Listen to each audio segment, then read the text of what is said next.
Music was heard and understood before words were spoken is a very interesting quote by Charles Darwin. Interestingly, this quote holds water. Pulling together evidences, researchers found that music did indeed come before the power of speech.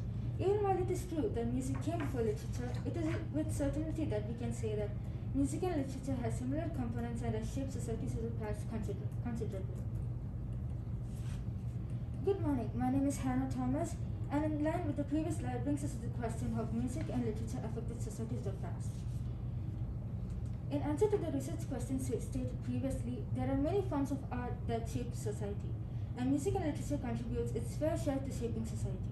Art also allows us to look back and understand how our civilization evolved over the centuries and helps us understand ourselves better. The art of writing was developed around 3400 BC, along with the invention of the wheel, cities, and locomotives in ancient Mesopotamia. Music goes even further back, as it first arose in the Paleolithic period.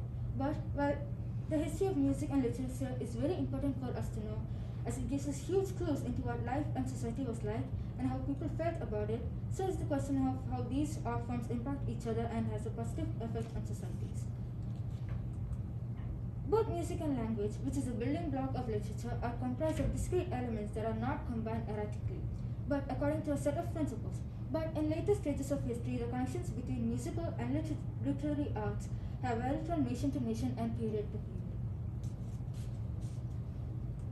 Interestingly, the first author in the world known by name was the high priestess of Ur, Enheduanna, who wrote hymns in praise of the Sumerian goddess Inanna. Literature was very important in the ancient world, as those tales which today are regarded as myth were then considered as true and sacred. This brings us to the point that literature allows a person to step back in time and learn from the ones who came before us. Music, passed on from generation to generation, has shaped cultures and societies around the world. It has the power to alter one's mood, change perceptions, inspire change, and give us energy and motivation. It can also make emotional, social, and cognitive ties develop. In contrast with the previous slide, the Assyrians made battle music a real influence in the determination of conquest. Their footmen struck to the sound of cymbal, drum, and shrill double flutes, and when the fierce Assyrian horsemen charged, they did so to the clashing of iron bells with which Johannes was armed. From 1100 BC until its conquest by the Persians, Asia danced to the tune of war pipes and blood flowed wherever they sounded. But the Song of Freedom at the Estonian Song and Dance Festival, a source from College Board, can prove this argument wrong. It was 1969 in the city of Tartu where the first song festival took place. Ever since, the song festival has been a beautiful way to express the people's feeling towards the country, language, and culture. The Song and Dance Festival has become the main anchor of Estonian identity, and twice the song celebrations have led to Estonia's independence.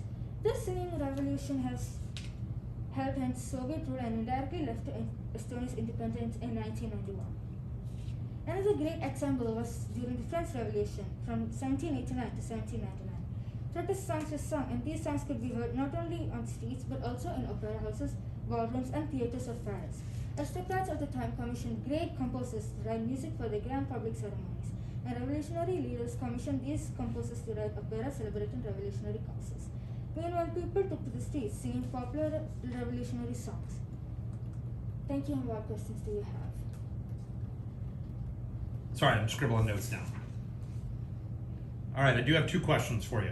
First up, what evidence did you gather that you didn't use, and then why didn't you use it? One of the evidences I didn't use was how the main point of how literature and music was connected in the past.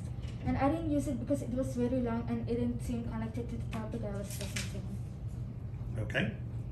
And if you had, if you had more time, what additional research would you have conducted on this issue?